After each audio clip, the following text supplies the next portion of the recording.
क्योंकि मैं तो हूँ द कंडक्टर। क्या हो अगर ऐसी जेल बना दी जाए जहां सारे सुपर पावर विलन हो, जहां सब एक दूसरे को मारने के लिए बेताब हो। किसी के पास बिजली कंट्रोल करने की पावर तो किसी के पास लेजर की पावर हो, या किसी के पास दूसरे के माइंड को कंट्रोल करने की पावर हो। ऐसा ही हम देखने वाले हैं आज की मूवी में। इस मूवी की स्टार्टिंग में हमें एक टर्नल के अंदर कुछ गुंडों को दिखाया जाता है जो अपने ही साथी को मार रहे थे, जिसका नाम जैक था। उन्होंने जैक को पेबैक को मारने भेजा था, लेकिन जैक पेबैक को न मार के उसकी बेटी को मार आया था, जिससे उसके साथी उसे मार रहे थे। तभी वहां पेबैक आकर गन से फायरिंग करने लग जाता है, जिससे कई सारे विलन तो मारे जाते हैं, पर दो को गोलियों से कुछ फर्क नहीं पड़ता क्योंकि उनके पास बुलेट प्रूफ होने की ताकत थी। तो पेबैक और वो विलन हाथों से ही फाइट करने लगते हैं, लेकिन बुलेट प्रूफ होने की वजह से उसे कुछ नहीं होता। तो पेबैक फाइट के दौरान उस विलन के हाथ तोड़कर उसे मार डालता है और आखिर में जैक को भी मार देता है क्योंकि उसने उसकी बेटी को मारा था। तभी वहां कई सारे पुलिस वाले आ जाते हैं जो पेबैक को अरेस्ट कर लेते हैं। फिर हमें दिखाया जाता है कि कुछ टाइम पहले दुनिया में तबाही फैली थी जिसका नाम D+ था, और ये सब इसलिए हुआ था क्योंकि वॉर में न्यूक्लियर बम इस्तेमाल होने लगे थे और न्यूक्लियर रेडिएशन की वजह से कई सारे लोगों की डेथ हो चुकी थी। कई सारे शहरों में बचे हुए लोग रिसोर्स के लिए लड़ रहे थे और उनमें से कुछ जिंदा रहने वाले लोगों में जेनेटिक न्यूट्रिशन की वजह से अलग अलग तरह की पावर आ गई थी। लेकिन उन लोगों ने अपनी पावर का गलत यूज करके काफी तबाही मचाई। लेकिन इनको रोकने के लिए यूएसए गवर्नमेंट ने सुपर लॉ इंप्लीमेंट करके एक सुपर जेल बना डाली जिसमें सारे सुपर विलन को रखा जाएगा। अब पेबैक ने भी 50 से ज्यादा लोगों को मारा था, इसलिए उसे उम्र कैद की सजा सुनाई गई और उसे भी उसी सुपर जेल में रखा जाना था। तभी हमें न्यूज से पता चलता है कि सुपर जेल की देख रेख डेवलिन नाम का आदमी करने वाला था, क्योंकि वो उस जेल का सुपरवाइजर था, जिसके बारे में कई सारी अफवाहें थीं कि डेवलिन कैदियों के साथ बहुत ही बुरा व्यवहार करता है और उनसे पैसे लेके जेल से भागने में मदद करता था। लेकिन डेवलिन अपने एक इंटरव्यू में बताता है कि उसके होते हुए कोई भी कैदी जेल से भाग नहीं सकता।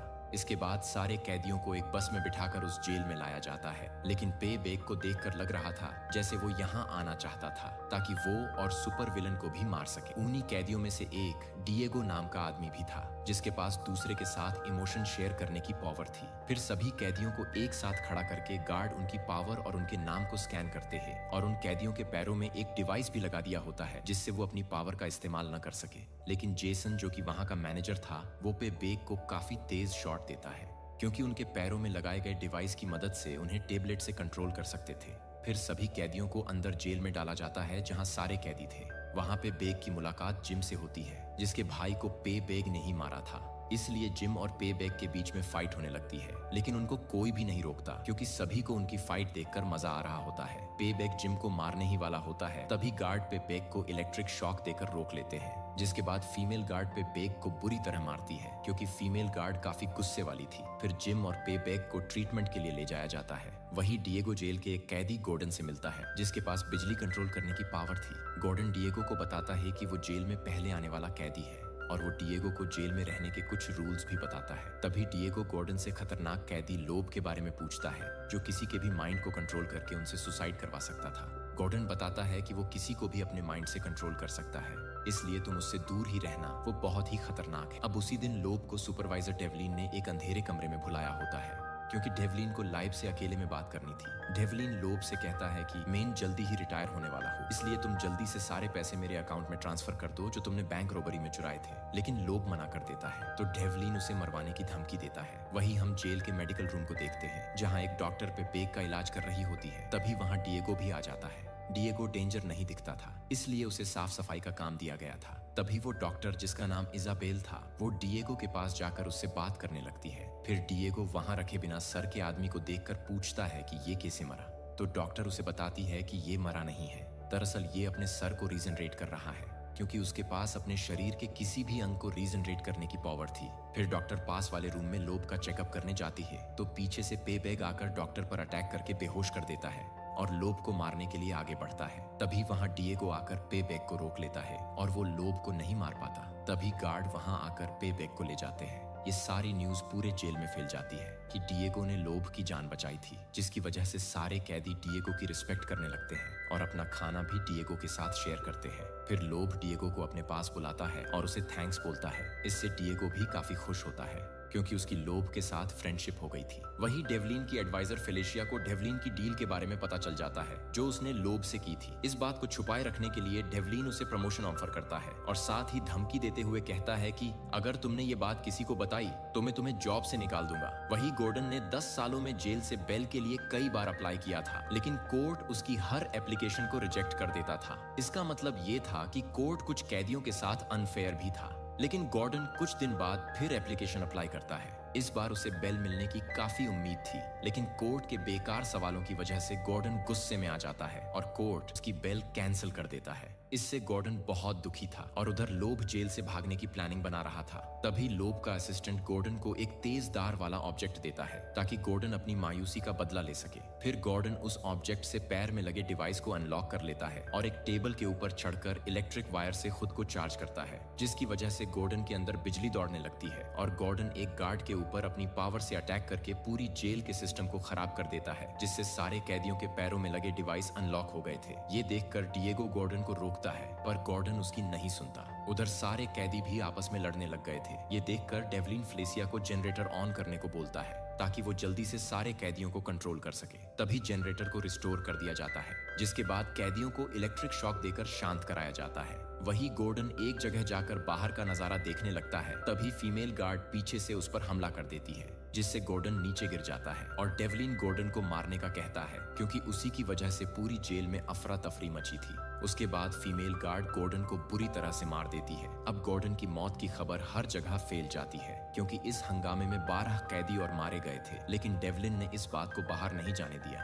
वही फिर डेवलिन डिएगो को अपने पास बुलाकर उससे सारी बातें पूछता है कि तुम लोब के प्लान के बारे में जानते हो तो मुझे बता दो। और डेवलिन डिएगो को टॉर्चर चैम्बर दिखाते हुए कहता है कि इसमें टाइम बहुत स्लो गुजरता है, क्योंकि डेवलिन को लगता था कि डिएगो को लाइव के प्लान के बारे में पता होगा क्योंकि वो लोब के काफी क्लोज था, पर डिएगो मना कर देता है क्योंकि उसे कुछ भी नहीं पता था। इसके बाद डेवलिन लोब के पास जाता है और उससे कहता है कि तुम्हारे पास भागने का कोई रास्ता नहीं है तो तुम्हें मेरी बात माननी ही पड़ेगी। लोब भी इसके लिए मान जाता है, पर वो इन सब के लिए थोड़ा टाइम मांगता है। वही अगले दिन फेलिसिया गार्ड के साथ नीचे बेसमेंट में इलेक्ट्रिक सिस्टम को ठीक करने जाते हैं तो उधर सभी कैदियों को लेटर मिलते हैं जो उनके फैमिली वालों ने भेजे थे। दूसरी तरफ लोब फिर से जेल से भागने का प्लान करता है। लोब किसी तरह एक टेबलेट लेकर उसकी मदद से एक वायरस प्रोग्राम करने लगता है जिससे वो जेल के सिक्योरिटी सिस्टम को हैक कर सके। वहीं पे बेग भी अपने सर पर टैटू बनाकर जिम से फाइट करने जाता है, लेकिन जिम फाइट के लिए मना कर देता है। उधर डिएगो लोब से मिलने के लिए जाता है और लोब से कहता है कि अगर तुम यहाँ से भागने का प्लान कर रहे हो तो मुझे भी यहाँ से बाहर निकालना।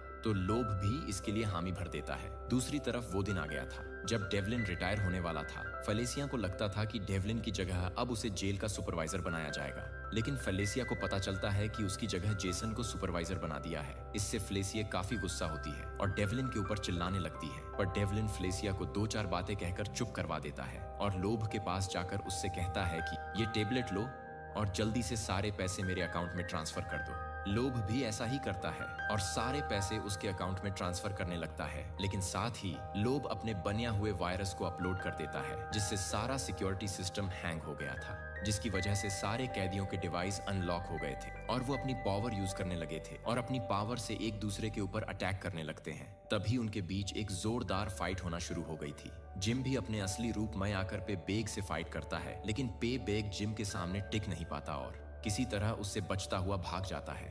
उधर डिएगो भी कैदियों के इमोशन को फील करने लगा था, लेकिन डॉक्टर उसे संभाल लेती है। उधर फ्लेसिया डेवलिन को कॉल करके जेल में हुए हंगामे के बारे में बताती है तो डेवलिन घबरा जाता है और वहां से जाने लगता है, पर लोब ने दरवाजा बंद कर दिया था। शायद डेवलिन लोब के प्लान का मेन पार्ट था। उधर जेल में हालत खराब हो रहे थे। कैप्टन जेसन फेलिसिया से सिस्टम को ठीक करने के बारे में पूछता है तो फेलिसिया कैप्टन से कहती है कि नीचे बेसमेंट में जाकर जनरेटर को रिस्टार्ट करना होगा जिससे सारे सिस्टम काम करने लगेगा। इसके बाद कैप्टन जेसन नीचे बेसमेंट में जाता है, लेकिन फ्लेसिया और कैप्टन के कॉल का सिंगल कट हो गया था जिससे फ्लेसिया कैप्टन को गाइड नहीं कर सकती थी। कैप्टन किसी तरह जनरेटर ढूंढकर उसे ऑन करने लगता है। तभी वहां जिम आ जाता है जो कैप्टन पर अटैक करने लगता है। जिम कैप्टन को बुरी तरह मारता है, लेकिन कैप्टन किसी तरह खुद को छुड़ाकर लोहे की रोड से एक पाइप को तोड़ देता है जिसमें से हॉट एयर निकलती है और जिम की मौत हो जाती है। वहीं दूसरी तरफ डेवलिन लोब के पास बैठकर मनी ट्रांसफर होने का वेट कर रहा होता है। तभी लोब डेवलिन को बताता है कि उसके पास एक ऐसी भी पावर है जिसके बारे में किसी को नहीं पता।